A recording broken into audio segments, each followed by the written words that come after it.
وعن أبي أمامة الباهلي رضي الله تعالى عنه قال قال رسول الله صلى الله عليه وسلم اقرأوا القرآن فإنه يأتي يوم القيامة شفيعا لأصحابه رواہ مسلم۔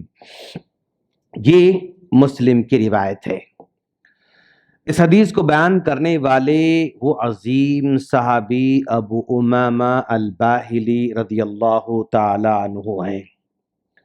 یہ ابو امامہ الباہلی رضی اللہ تعالی عنہ پیارے نبی صلی اللہ علیہ وسلم کے پاس ملاقات کرنے آئے، ڈسکس ہوا، بات چیت ہوئی، اور پھر اللہ کے رسول صلی اللہ علیہ وسلم کے پاس ایمان بھی لے کر آئے۔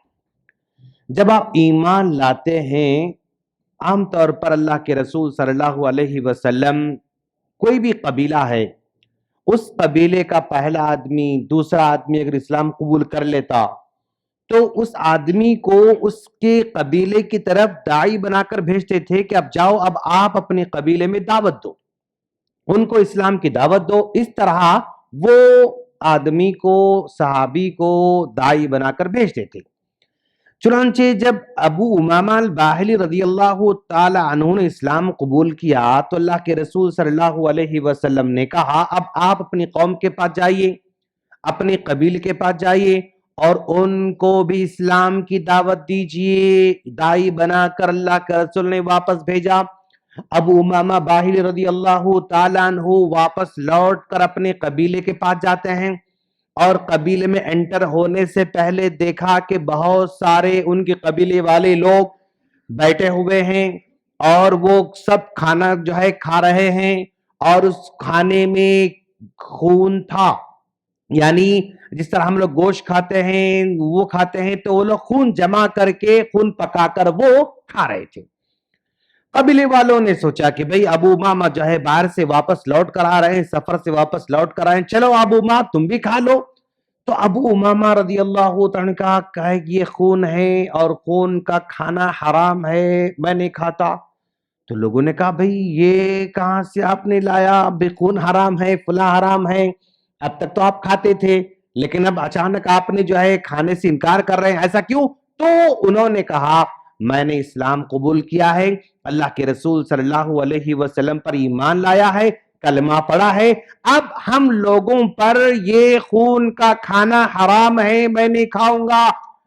اب اتنا کہنا تھا، پورے قبیلے والے جو وہاں پر بیٹھے ہوئے تھے سب غصے میں آ گئے، اچھا تم بھی بے دین ہو گئے، تم بھی اسلام قبول کر لیے۔ سب مل کر ٹوٹ پڑے اور ان پر مارنا شروع کیا، مارتے رہے مارتے رہے مارتے رہے یہاں تک کہ وہ بے ہوش ہو گئے۔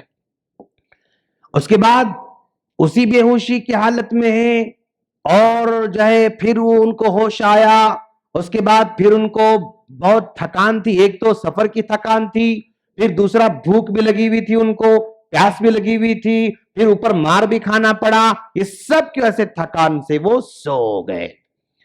اس کے بعد قبیلے والوں نے 1 گھنٹہ 2 گھنٹے 4 گھنٹے کے بعد ان کو رحم آیا کہ بھائی ابو امامہ کتنا بھی اپنا ہی آدمی ہے، ہم نے ان کو مارا اور کھانا بھی نہیں کھائے، وہ سو گئے۔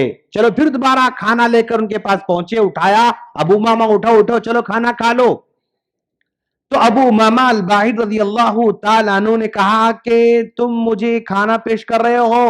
نہیں، میں جب سو گیا تھا تو میرے پاس ایک فرشتہ آیا اور آ کر اس نے مجھے کھانا پیش کیا، میں نے کھانا کھایا، پھر اس نے کہا اور کھاؤ، پھر میں نے کھایا، پھر اس نے کہا اور کھاؤ، پھر میں کھایا، تو میرا پیٹ بھرا ہوا ہے، مجھے اس وقت کھانے کی کوئی ضرورت نہیں ہے۔ تو یہ ابو امامہ عظیم صحابی جن کے ساتھ یہ کرامت ہوئی کہ قوم نے جب مارا سو گئے تو اللہ تعالیٰ ان کو جنت کا کھانا کھلا رہا ہے۔ اتنے عظیم صحابی روایت کرتے ہیں، کیا روایت کرتے ہیں؟ اللہ کے رسول صلی اللہ علیہ وسلم نے فرمایا اقرؤوا القرآن، لوگو تم لوگ قرآن پڑھنے کا اہتمام کرتے رہو۔ کیوں؟ وجہ بہت ہی امیزنگ اللہ کے رسول نے بتائی، فَإِنَّهُ يَأْتِي يَوْمَ الْقِيَامَةِ شَفِيعًا لِأَصْحَابِهِ، یہ قرآن جو بھی اس کو تلاوت کرے گا کل قیامت کے دن، جو کہ منظر کیسا ہوگا، یعنی کوئی کسی کو پہچاننے والا نہیں، سب لوگ آدم علیہ السلام کے پاس جائیں گے، کہیں گے کہ آدم، اللہ نے آپ کو اپنے ہاتھوں سے پیدا کیا، اپنے ہاتھوں سے بنایا، روح پھونکی، آپ ہمارے لیے سفارش کیجئے۔ تو آدم علیہ السلام کہیں گے کہ نہیں، آج اللہ تعالی اتنا غصے میں ہے کہ میں اللہ کے پاس سفارش نہیں کر سکتا۔ آدم انکار کر دیں گے۔ نوح علیہ السلام پاس جائیں گے، اے نوح، اللہ نے آپ کو 950 سال کی عمر عطا کی تھی، اتنا لمبا آپ نے دعوتی کام کیا، آپ ہماری سفارش کیجئے۔ تب نوح علیہ السلام بولیں گے کہ نہیں، آج اللہ اتنا غصے میں ہے کہ میں جو ہے اس غصے کے حل سامنا نہیں کر سکتا۔ ابراہیم علیہ السلام پاس جائیں گے کہ اے ابراہیم، آپ کو اللہ نے خیر اللہ بنایا ہے، دوست بنایا ہے، آپ ہماری سفارش کیجئے۔ نو، میں بھی نہیں کر سکتا۔ ابراہیم علیہ السلام بھی انکار کر دیں گے۔ موسیٰ علیہ السلام پاس جائیں گے، اے موسیٰ، اللہ نے آپ سے بات چیت کر رکھی ہے، آپ کلیم اللہ ہیں، آپ سفارش کیجئے۔ تو موسیٰ علیہ السلام بھی انکار کر دیں گے۔ آخر میں لوگ جناب محمد رسول اللہ صلی اللہ علیہ وسلم کے پاس آئیں گے۔ ایک ایسا سچویشن جس میں آدم بھی انکار کریں گے، نوح بھی انکار کریں گے، ابراہیم بھی انکار کریں گے، اور جو ہے موسیٰ بھی انکار کریں گے، سب نبی انکار کر رہے ہیں، لیکن فَإِنَّهُ يَأْتِي يَوْمَ الْقِيَامَةِ شَفِيعًا لِأَصْحَابِهِ، یہ قرآن ایسا ہے جو ہماری سفارش کرنے آنے والا ہے۔ سفارش اللہ تعالیٰ فرشتوں کو موقع دے گا کہ وہ سفارش کریں، انبیاء کرام کو موقع دے گا وہ سفارش کریں، صالحین کو موقع دے گا وہ سفارش کریں، شہداء کو موقع دے گا وہ سفارش کریں، لیکن جہاں لوگ انکار کر دیں گے وہاں پر یہ قرآن ہمارے پاس آئے گا اور کہے گا اے ربی انی منعتہ النوم باللیل فشفعنی فیہ، اے اللہ رات میں یہ قرآن پڑھتا تھا، نیند کو اپنے اوپر حرام کر لیتا تھا، نیند آنے کے بعد صبر کرتا تھا، اے اللہ تو میری سفارش قبول فرما، فشفعنی فیہ فیشفعان، جیسا کل ہم نے حدیث میں آپ کو سنایا فیشفعان، یہ روزہ بھی سفارش کرے گا، یہ قرآن بھی سفارش کرے گا۔ تو آج کی حدیث میں صرف روزے کا تذکرہ ہے، کل کی حدیث میں آج کی حدیث میں قرآن کا تذکرہ ہے، اور کل کی حدیث میں روزہ اور قرآن دونوں کے دونوں تھے، لیکن یہ ہماری سفارش کریں گے۔ اور اس حدیث کو بیان کرنے والے صحابی ابو امامہ الباہلی رضی اللہ تعالیٰ عنہ، عظیم صحابی ہیں، تابعی نے خواب دیکھا ان کے بارے میں، آ کر سنایا، اے ابو امامہ، میں نے خواب میں دیکھا ہے کہ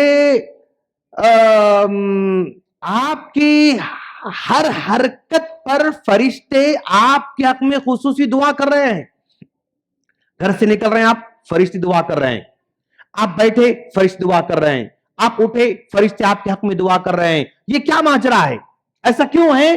تو انہوں نے کہا میرا اٹھنا بیٹھنا چلنا پھرنا سب کچھ اللہ کو راضی کرنے کے لیے ہوتا ہے، شاید اسی لیے اللہ تعالیٰ نے ایسا تم کو دکھایا ہوگا۔ اندازہ لگائیں کہ اتنے بڑے عظیم صحابی ماشاءاللہ، اور ایک تابعین کے ساتھ ساتھ چل رہے تھے، جس کو اس کو بھی سلام، بڑوں کو سلام، چھوٹوں کو سلام، بڑوں سب کو سلام کرتے جا رہے ہیں۔ کہا آپ سب کو سلام کر رہے ہیں آپ؟ کہا یہ اللہ کے رسول کی پیاری سنت ہے، اللہ کا رسول جتنے سنتیں ہیں نا وہ تمام کے سنتوں میں سلام کرنا آپ کی سب سے پیاری سنت ہے، آپ نے کہا۔ ایسے عظیم صحابی یہ حدیث کو بیان کرنے والے ہیں۔